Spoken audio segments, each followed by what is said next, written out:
내가 너희에게 전한 것은 주께 받은 것이니 곧 주 예수께서 잡히시던 밤에 떡을 가지사 축사하시고 떼어 이르시되 이것은 너희를 위하는 내 몸이니 이것을 행하여 나를 기념하라 하시고 식후에 또한 그와 같이 잔을 가지시고 이르시되 이 잔은 내 피로 세운 새 언약이니 이것을 행하여 마실 때마다 나를 기념하라 하셨으니 너희가 이 떡을 먹으며 이 잔을 마실 때마다 주의 죽으심을 그가 오실 때까지 전하는 것이니라.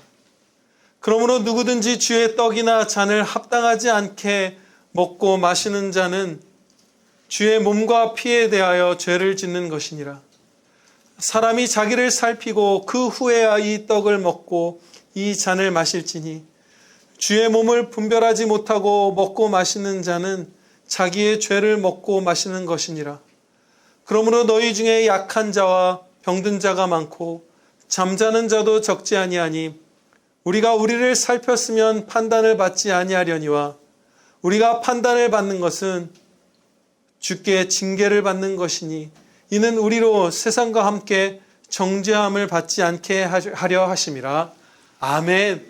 본 말씀 고린도전서 11장 23절로부터 32절 말씀, 거룩한 성찬이라는 제목으로 하나님의 말씀 선포하도록 하겠습니다.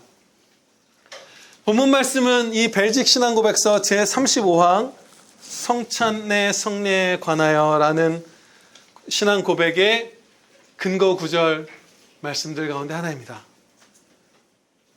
성찬은 무엇인가요? 예수 그리스도께서 제정하신 두 가지 성례 가운데 하나, 세례 성찬이 두 가지죠. 그 가운데 하나로서 주님의 십자가 죽으심을 분명하게 드러내는 예식입니다.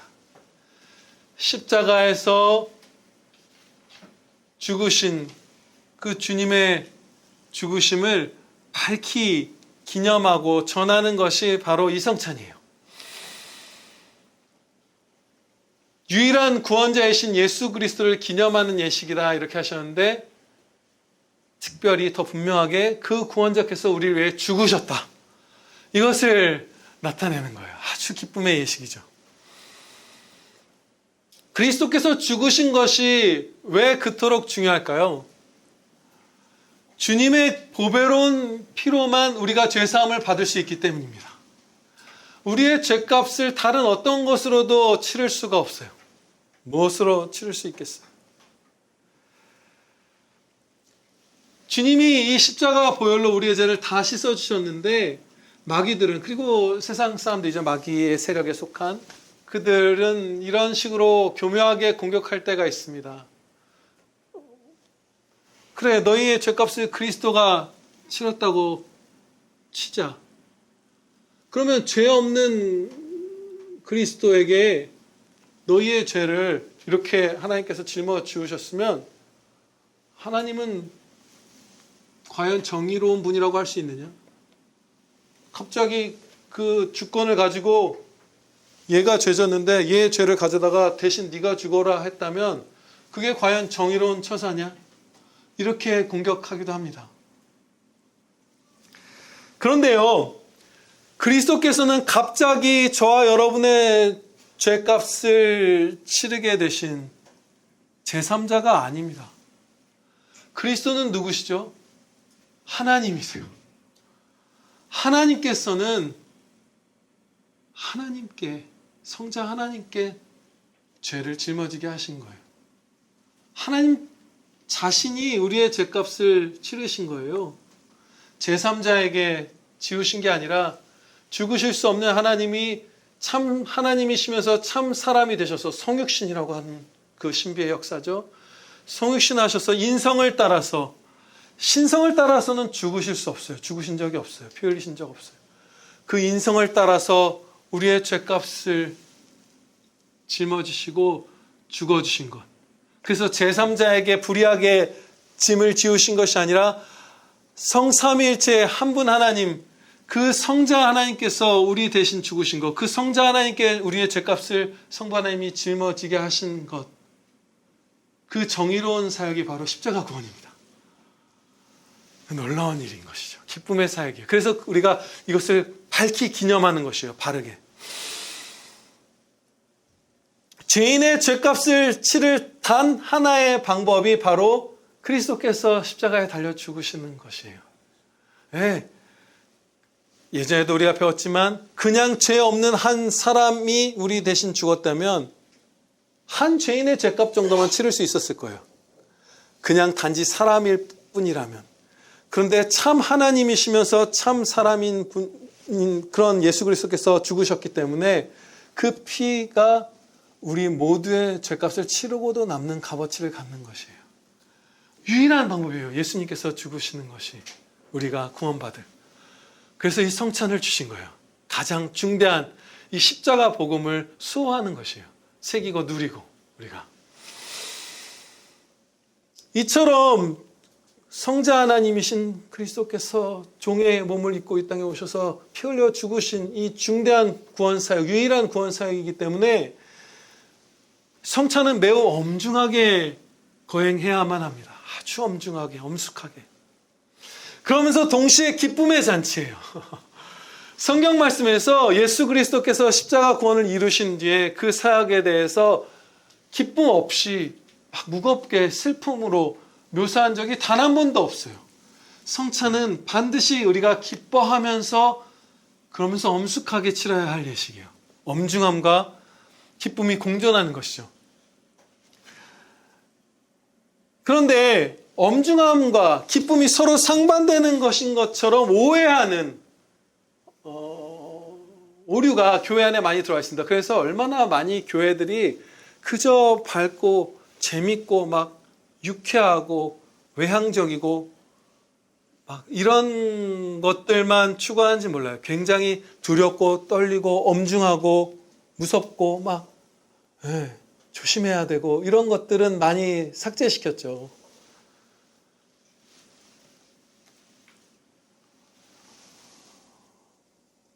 그런데요, 기쁨과 엄중함은 공존할 수 있습니다. 몇 달 전부터 준비하고 부모님과 중요한 어른들 다 참석해서 제일 단정한 옷을 입고 하는 예식이 결혼식이죠. 엄중하잖아요. 근데 결혼식보다 더 기쁜 잔치가 몇 개나 있나요? 없어요. 제일 기쁜데 결혼식은 제일 엄중하게 치러져요. 엄중함과 기쁨은 서로 상반되는 게 아니라 공존하는 거예요. 성찬식도 마찬가지죠. 우리는 두렵고 떨림으로 주의 성찬에 참여하는데 동시에 가장 큰 기쁨을 누립니다. 막 기뻐하세요. 그러면서 두렵고 떨림으로 참여하세요. 그것은 상반되는 게 아니라 오히려 좀 몇 가지 두 가지 예를 더 살펴보겠지만 가장 큰 기쁨과 엄중함은 오히려 공존합니다. 함께해요. 이제 그 예들은 잠시 뒤에 살펴보고 다시 성찬의 엄중함을 좀 더 살펴보고자 합니다. 성찬에 거룩하게 참여하지 않고 불경건하게 불경스럽게 참석했을 때에 징계를 받아 약해지거나 그 영혼, 정신, 육신 이런 것들 포함하겠죠. 약해지거나 병이 들거나 죽기까지 할 수 있다. 징계를 받기를. 이렇게 말씀해요. 이러한 징계는 예수님을 믿지 않는 자들이 감히 성찬에 참여했을 때만 일어나는 일이 아니라 예수님을 정말로 믿는 진짜 구원받은 아들, 딸들이 성찬에 불경건하게 참석할 때에 그들의 영혼과 육신이 약해지거나 병들거나 죽임당할 수 있다라고 하나님께서 경고하시는 거예요. 고린도 교회 안에 있는 참성도들의 육신과 심령이 약해지고 병들고 죽는 일들이 있었죠. 그런데 그 일들의 이유 가운데 상당수가 성찬에 관련된 것이었다라고 가르쳐 주세요. 저와 여러분은 어떨까요? 저나 여러분이나 우리의 가족이나 우리의 형제가 막 정신적으로 쇠약해지고 우울하고 낙심하고 막 그래요. 병이 걸려요. 죽어요. 심지어 뭐 젊은 나이에. 그러면 그 원인을 성찬에서 찾는 경우가 우리가 몇 번이나 있을까요? 검토조차 안 할 가능성이 큽니다. 성찬에 잘못 참석했나 내가? 내 아들이 성찬에 함부로 참석했기 때문에 지금 이렇게 병이 걸렸는가? 그런데 하나님께서는 그 비밀을 알려주시는 거예요. 계시 없이는 우리가 알 수 없는 사실을 알려주신 거예요. 30절 말씀입니다. 그러므로 너희 중에 약한 자와 병든 자가 많고 잠자는 자도 적지 아니하니 우리가 우리를 살폈으면 판단을 받지 아니하려니와 우리가 판단을 받는 것은 주께 징계를 받는 것이라. 성찬에 함부로 참석함으로써 징계받는 것인데 이게 참 성도에게 주시는 말씀인 것이 죽는 것을 잠잔다라고 표현하잖아요. 성경 말씀에서 성도의 죽음을 그가 바로 천국에서 깨어나는 것이기 때문에 진짜 멸망하는 것이 아니기 때문에 잠잔다 이렇게 표현하시잖아요. 사랑이죠. 그런데 이렇게 십자가 사랑을 받은 구원받은 영생 천국에서 부활의 몸을 입고 일어날 그리고 지금 천국에서 그 영혼은 하나님 품에 안겨 안식하며 찬양드릴 그 사람이 이 땅에서 육신이 죽는 징계 그 큰 징계를 받은 이유 중에 하나가 성찬을 함부로 참석할 때 그런 것이다. 굉장히 두려운 것이죠. 그런데 성찬은 행복한 것입니다. 이처럼 엄중한데 가장 행복한 것이에요. 예, 우리가 박소영 집사님, 진선 집사님 빨리 와서 같이 성찬하기를 사모하는 것처럼 진짜 잔치예요. 가장 행복한 거예요. 성찬을 두렵기만 한 예식으로 오해하도록 하고 여러분에게 막 무거운, 막 부담스러운 이런 것으로 오해하도록 사단 마귀들이 공격할 것이에요. 그러나 큰 기쁨의 예식입니다. 만약에 결혼식 날 신랑이나 신부의 아버지 어머니가 서로 싸운 거예요. 크게. 그러면 그거만큼 속상한 일은 없겠죠. 진짜 평생 기억에 남을 거예요. 결혼식 날 내 엄마 아빠가 서로 막 소리 지르고 사람들 앞에서 싸웠다? 최악이죠. 정말 무섭죠. 그 가장 큰 기쁨의 잔치인 결혼식은 잘못 참석하면 악몽이 될 수 있는 거예요. 가장 큰 상처가 될 수 있는 거예요. 내가 자녀에게 평생 잊지 못할 상처를 줄 수 있는 방법은 결혼식 날 그걸 망치는 거예요. 정말 무섭죠. 그런데 정말 기쁘죠. 전혀 이상한 게 아니에요. 성찬에 대해서 네가 그렇게 주님이 사랑이시라며 그런데 그렇게 성찬을 함부로 시행하면 죽이기까지 하신다고? 그게 진짜 사랑이신 하나님이냐? 그게 진짜 기쁨이냐? 기쁨인 거예요. 결혼식도 그렇잖아요. 관계는 어떻죠? 가장 큰 기쁨이 되는 관계가 남편과 아내잖아요. 부부 관계가 서로에게 가장 큰 기쁨이 되잖아요. 그런데 아내를 존귀히 여기지 않을 때 기도가 막힌다 이렇게 하나님께서 경고하셨어요. 기도가 막힌다는 건 뭐죠? 오늘 아침에 배웠죠. 은혜가 안 주어진다는 거예요. 은혜를 안 주시겠다는 거예요. 네가 아내를 함부로 대하냐? 그러면 너에게 은혜가 끊어질 것이다 라고 지금 말씀하는 거예요. 거의 죽은 듯이 살게 될 것이다. 베드로전서 3장 7절 말씀입니다. 남편들아 이와 같이 지식을 따라 너희 아내와 동거하고 그를 더 연약한 그릇이요 또 생명의 은혜를 함께 이어받을 자로 알아 귀히 여기라. 이는 너희 기도가 막히지 아니하게 하려 함이라. 가장 큰 기쁨의 관계인데 예수 그리스도와 성도의 사이를 상징하는 남편과 아내 최고의 관계인데 이 땅에서 누릴 수 있는. 그런데 그 가장 큰 기쁨의 관계를 잘못할 때 제일 무서운 거예요. 은혜가 막혀버리는 거예요. 지금 살펴본 바대로 가장 큰 기쁨은 가장 엄중함과 공존합니다. 함께하는 거예요. 성찬이 이렇게 하나님께서 크게 엄중하게 행하게 하시고 징계하시는 것은 이것이 가장 복되고 가장 큰 기쁨의 예식이기 때문입니다. 할렐루야. 그리스도의 희생제사는 십자가에서 단 한 번 드리셨습니다. 결코 두 번째, 세 번째 희생제사는 없어요.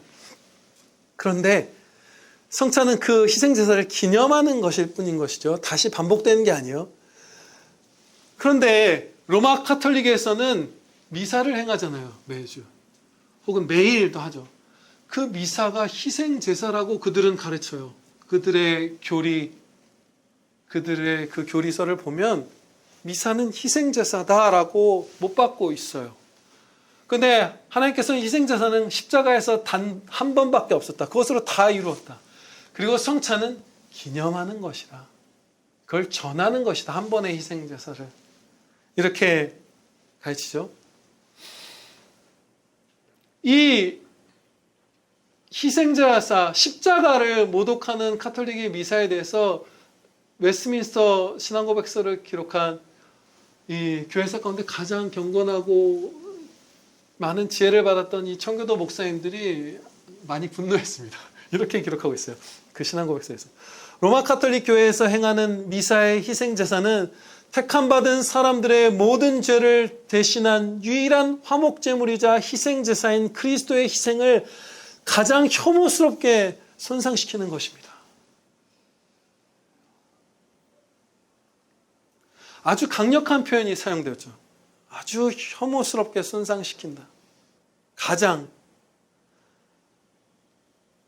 그리스도의 십자가를 모욕한 것이기 때문에 하나님의 영광이 가장 밝히 드러난 그 사건을 짓밟는 것이기 때문에 감히 그리스도의 죽으심에 관련돼서 예배라고 하면서 모욕하는 것이기 때문에 이렇게 분노한 것이에요. 그런데요, 이 웨스트민스터 총회 목사님들이 분노한 것, 굉장히 강한 표현을 쓰는 것이죠. 루터 목사님 이런 분들도 되게 강한 표현 많이 썼어요. 로이드 존스 목사님 이런 분들도 설교 같은 거 하실 때 보면 굉장히 아주 강도 높게 분노하셨어요. 그렇게까지 영혼들에게 피해를 입힐 방법은 없을 것이다. 막 이것만이 아니라 잘못된 어떤 죄악들에 대해서 크게 분노했죠. 그런데 여러분들 가운데 이 세속화된 우리가 사는 이 시대 가운데에서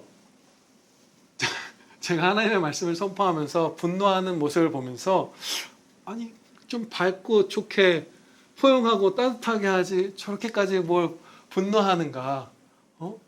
그런 분들이 계실지는 몰라요. 그냥 좋게 형제끼리 좋게 덮어두고 가지 왜 그 죄를 지적하는가? 매일 피차 겉면에서 죄악에서 벗어나게 하라고 하시잖아요. 죄를 지적하라고 하시잖아요. 그리고 성경에서 뭐라고 말씀하시냐면 에베소서 4장 26절에 이 번역이 잘못되어 있어요. 그럼에도 이전에 우리가 잘 배워왔죠. 이 말씀이요. 분을 내어도 죄를 짓지 말며 해가 지도록 분을 품지 말고 마귀에게 틈을 주지 말라. 분을 내는 것이 때로 합당하다고 했어요. 내야만 한다고. 사랑은 정의로운 분노를 반드시 동반합니다. 아들을 내가 사랑하는데 내 아들이 학교에서 친구들한테 모함당하고 괴롭힘당하고 억울하게 혼났는데 그랬어? 얼마나 혐오스러워요. 그 사랑하는 사람입니까? 그 아들이 당한 그 아픔에 공감하면서 아들에게 날아온 그 악의 화살을 보면서 분노하고 그 죄를 제거하려고 그 피해에서 아들을 보호하려고 분노해야 사랑이잖아요. 분노 없는 것은 사랑이 없는 거잖아요. 그런데요, 이 말씀 에베소서 4장 26절을 헬라어 원문으로 보면 분을 내라 명령법이에요. 분을 내어도 죄를 짓지 말라. 이건 되게 소극적인 것처럼 보이잖아요. 그래, 정의롭게 거룩하게 분을 낼 수는 있는데 죄 안 짓도록 조심해 이런 정도로 보이잖아요. 헬라어로 보면 분을 내라 말씀하는 거예요. 분을 내라!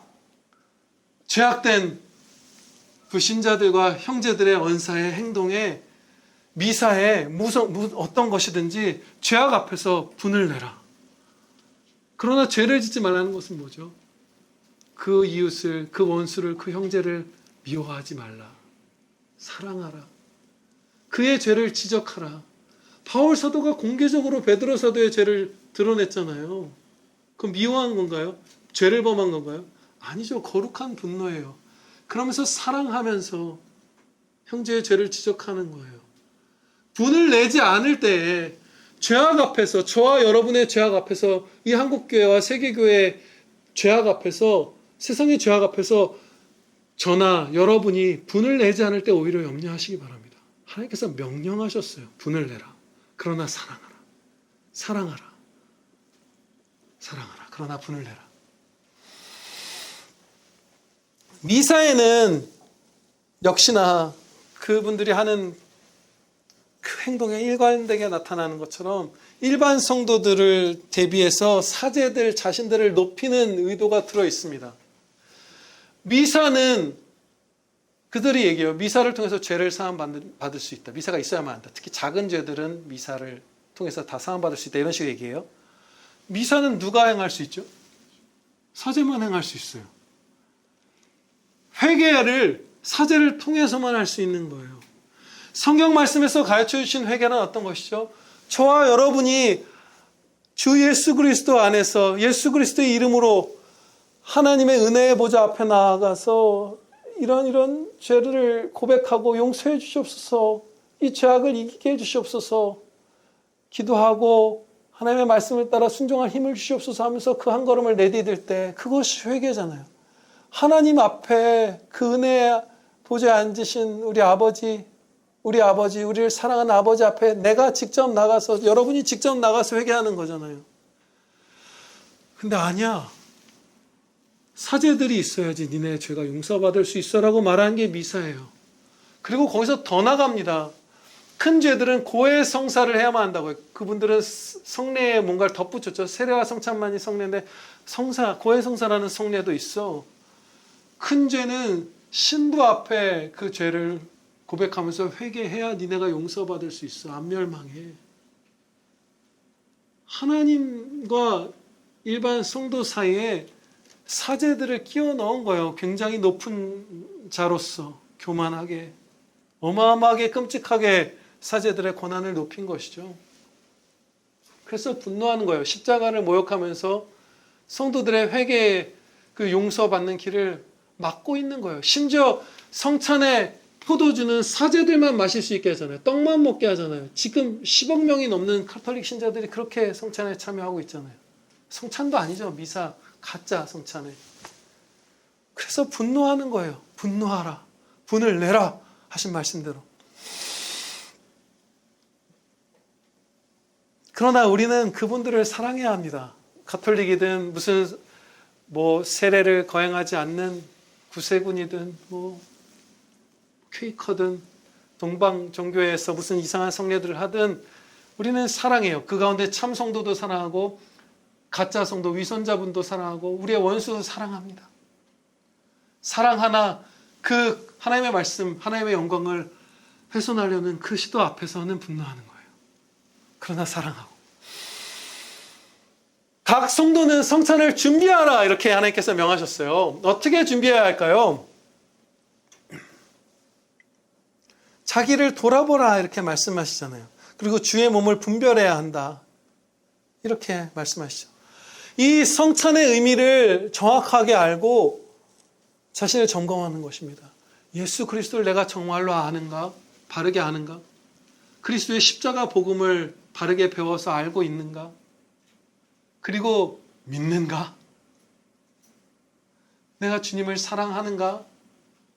그리고 또 내가 지은 죄들을 회개하는 것도 당연히 동반되죠. 어떤 죄악들, 회개하지 않았던 죄악들 여러분에게 남아 있었다면 그 죄악을 회개하고 또 하나님을 사랑하는 마음을 점검하고 하나님을 두려워하는 마음이 있는가 점검하고 그러면서 사랑과 경외함으로 성찬에 참여하는 것이에요. 그러면 은혜가 임합니다. 하나님께서 크신 은혜를 주실 거예요. 이 성찬의 말씀을 보면 저와 여러분이 어떻게 성찬에 참여하는지에 따라서 은혜가 크게 날리는 거예요. 죽는 징계에서부터 큰 은혜까지 그 단계가 무수하게 있는 거예요.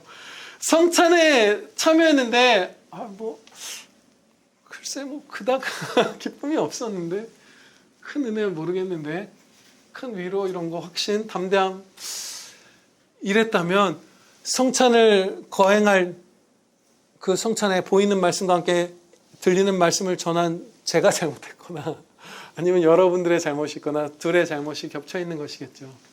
어떻게 성찬을 하는지에 따라서 그 은혜가 천차만별인 거예요.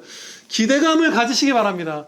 다음 우리 교회에서 성찬을 행할 때 저와 여러분이 자신을 이렇게 돌아보고 하나님 경외하면서 사랑하면서 엄중함과 기쁨을 갖고 은혜의 보좌 앞에 나아가서 무릎 꿇고 있다가 이 성찬에 나와서 또다시 무릎 꿇고 주님의 살과 피를 받을 때 이제까지 성찬에서 누려본 적 없는 큰 은혜를 맛보실 것입니다. 제가 예전에 말씀드렸죠. 우리 원로 목사님이 성찬 때 되게 행하셨던 특이한 일을 노회 때 이제 원로 목사님이 성찬을 이제 거행하신 적이 있어요. 그래서 말씀을 선포하고 떡과 잔을 나눴어요. 그런데 그때 다른 노예 때 성찬 때 행해진 설교보다 한 5배 길게 하신 거예요. 계속 말씀을 전하는 거예요. 되게 엄중하기도 하고 안타까운 마음도 있고 막 형제들에 대한 뭐 여러 가지로. 근데 옆에 있는 이제 성찬을 참여한 다 목사님들이죠. 목사님, 장로님들. 근데 옆에 있는 목사님들이 막